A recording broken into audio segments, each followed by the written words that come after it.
పంచభూతాల కలయిక వల్లనే సకల చరాచర సృష్టి ఆవిర్భవించింది అంటారు.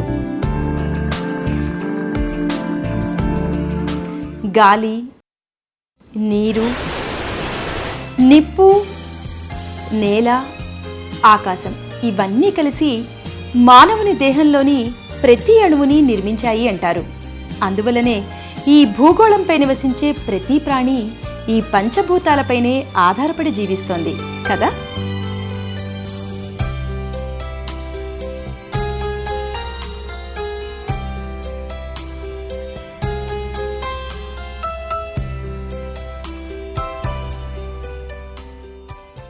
ప్రాణికోటికి ఆధారమైన సూర్యుడు ఆకాశ మార్గం నుంచి తన లేలేత కిరణాల్ని ప్రసరింపచేస్తున్నాడు. నీటికి పెన్నిది అయిన మహాసముద్రాలు భూభాగానికి నీటిని సరఫరా చేయటమే కాక ఆహార పదార్థాలకు జలచరాలకి రాచబాట వేస్తున్నాయి.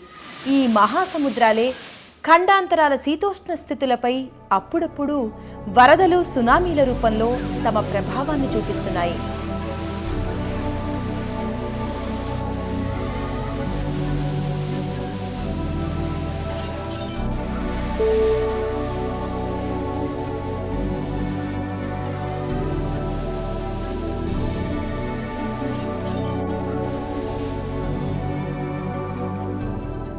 మన పూర్వీకులెప్పుడు తల్లి భూదేవి గుండెను చీల్చలేదు.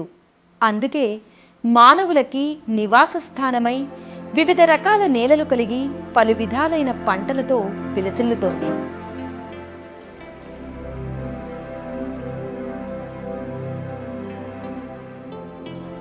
ఈ భూమి రత్నగర్భ అయిన భూగర్భం నుంచి మానవులకు ఉపయోగపడే ఎన్నో రకాల ఖనిజాలను అందిస్తోంది. భూమి చలనాల వల్ల పగలు, రాత్రి ఏర్పడటమే కాక 6 ఋతువుల ఏర్పాటుకు కారణమైంది.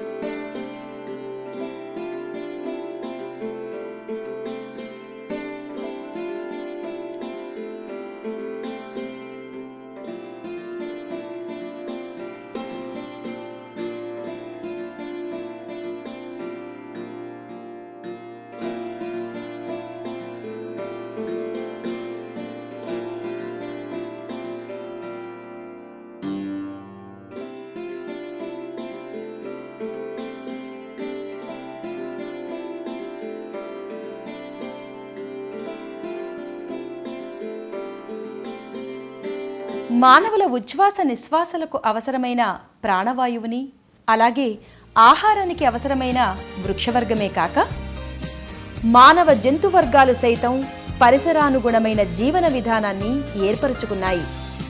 పరస్పర సహకారంతో ఒకదానిపై మరొకటి ఆధారపడి సహజీవనం చేస్తున్నాయి.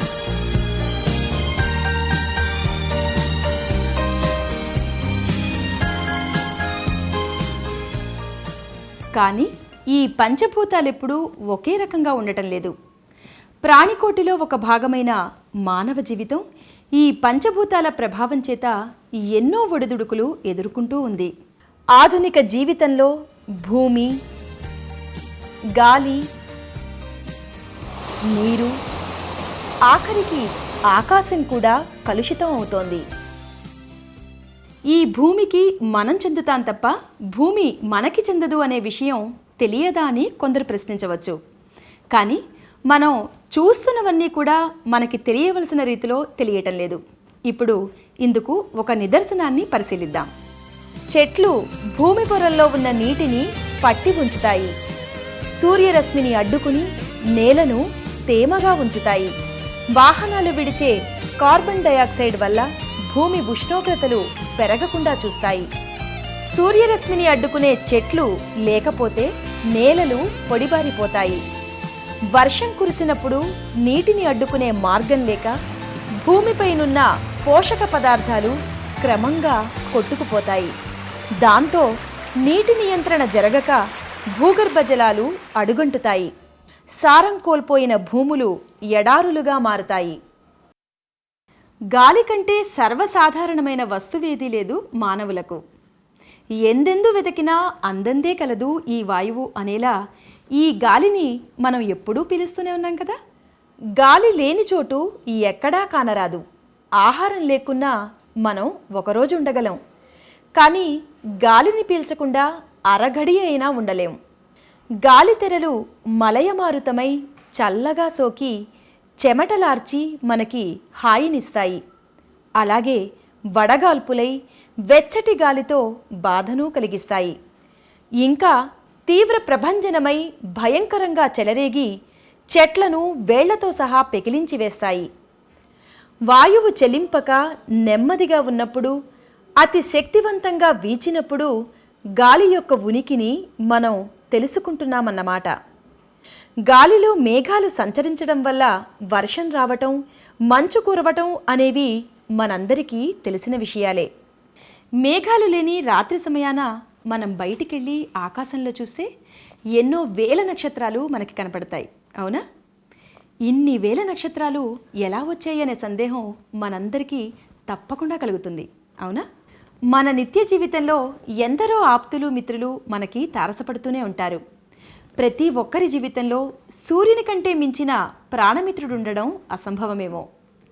శక్తికి మూలం సూర్యుడే కాబట్టి సమస్త ప్రాణులన్నీ కూడా ఈ భూగోళంపైనే జీవిస్తున్నాయి. ఆకాశం ఒక పూట నిర్మలమై భూమిపైన సూర్యకిరణాల్ని విశేష కాంతితో ప్రసరిస్తుంది. మరో పూట మేఘాలు కమ్మి సూర్యరశ్మికి అవకాశమియ్యక భూమిపై చిమ్మ చీకట్లు కమ్మేస్తుంది. ఇంకొక పూట మాత్రం లక్షల కొద్దీ నక్షత్రాల్ని తనలో నింపుకుని భూమిపై నుండి చూసేవారికి కన్నుల పండుగ చేస్తుంది కదా. సూర్యుని సాయంతో సముద్ర జలం ఆవిరై గాలుల్ని కలుపుకుని వర్షం రూపంలో భూగోళంపైనున్న ప్రాణులన్నింటికీ నీటినందిస్తుంది.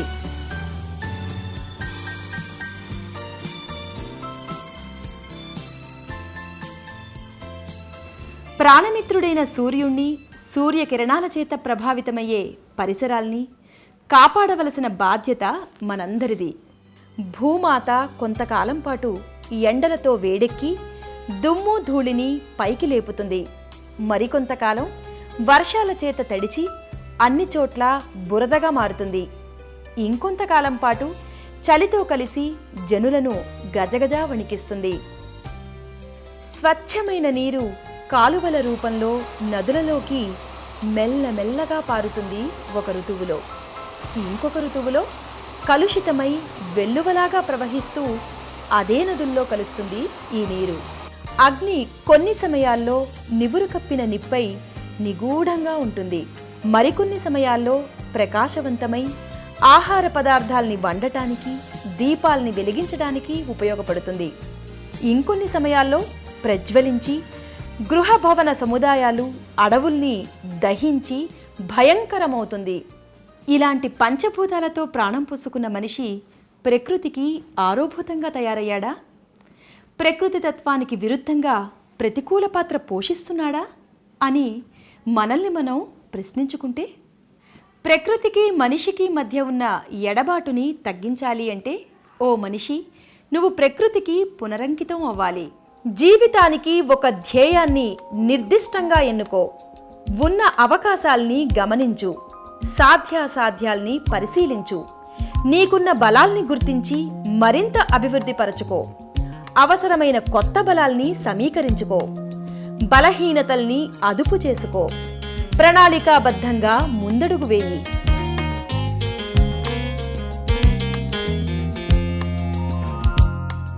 ప్రకృతితో మమేకమై ప్రకృతిని ఆరాధిస్తూ ప్రకృతి ఇచ్చిన ఫలాల్ని స్వీకరించే మనమంతా కూడా ప్రపంచ అటవీ దినోత్సవం మార్చ్ 21, ప్రపంచ జల దినోత్సవం మార్చ్ 22, ప్రపంచ వాయు దినోత్సవం జూన్ 15, ప్రపంచ ధరిత్రి దినోత్సవం ఏప్రిల్ 22, ఓజోన్ పొర పరిరక్షణ దినోత్సవం సెప్టెంబర్ 16, ప్రపంచ పర్యావరణ దినోత్సవం జూన్ 5.